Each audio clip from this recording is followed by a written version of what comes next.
Salut les amis, j'espère que vous allez bien. Aujourd'hui, j'ai décidé de vous lire une histoire qui s'appelle L'incroyable jouet des lutins. Vous êtes prêts? Bien installés? Alors, c'est parti! L'histoire la plus incroyable qu'il me soit arrivée dans ma vie de lutin s'est passée il y a 30 ans de cela. Une petite carte nous arriva par un beau jour de novembre. Cher Père Noël, je voudrais une belle voiture qui vole pour faire rêver mon grand-père qui s'ennuie. Paul. Cette demande provoqua une véritable tempête dans l'atelier. Le Père Noël en fit une affaire personnelle. Auguste, mon ami, je te charge de cette mission et j'attends beaucoup de toi. Dans 3 jours, à la tombée de la nuit, je veux voir une voiture voler. Je me précipitai aussitôt pour voir le lutin professeur Grégorius, qui faisait justement classe à ses élèves lutins sur le thème des robots. Un petit garçon nous demande une voiture qui vole, annonçai-je en entrant dans la classe. Oh, impossible! Crièrent en chœur les élèves lutins. Irréalisable, confirma Grégorius. personne n'a jamais vu une voiture voler. D'ailleurs, ce n'est pas fait pour cela. Les oiseaux volent, les poissons nagent et les voitures roulent. Oui, mais la demande est spéciale et doit être traitée avec finesse. Ce garçon veut rendre le sourire à son grand-père. Ah, Il s'agit de sentiments, soupira Grégorius. il va falloir se creuser la tête. Une folle course commença alors dans l'atelier. Imaginez 30 lutins affolés se ruant sur les monte-charges pour gagner le premier étage où sont inventés tous les jouets.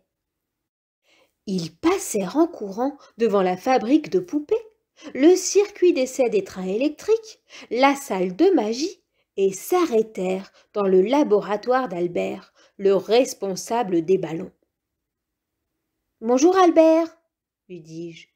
Tu ne pourrais pas me faire une voiture qui vole comme tes ballons ?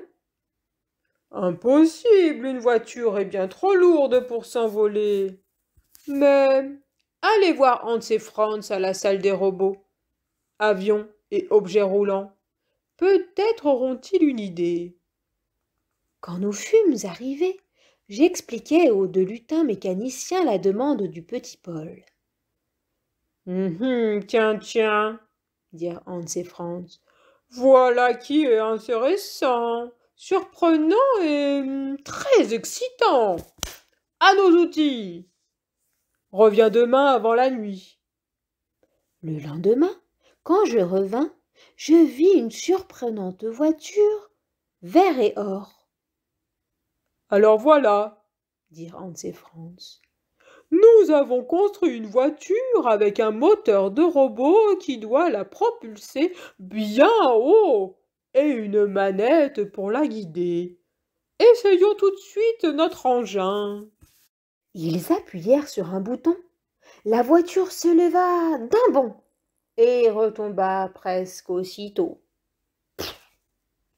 Mais avec la manette, il continuait de guider les roues et la voiture allait où il voulait. « Par ma barbe! Cette voiture ne vole pas, mais ce jouet est fantastique !» criai-je en dansant de joie. « Comment l'appellerons-nous » Voiture télécommandée, proposa Grégorius. « Magnifique! Adjugé !» Quand la voiture fut présentée au Père Noël, il éclata d'un rire tonitruant.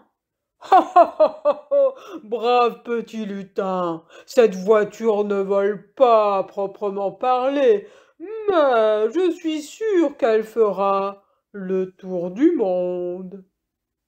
Et depuis, il n'est pas un Noël sans qu'on nous la demande. Et voilà les amis, l'histoire est finie. J'espère qu'elle vous a plu. Allez, à la prochaine!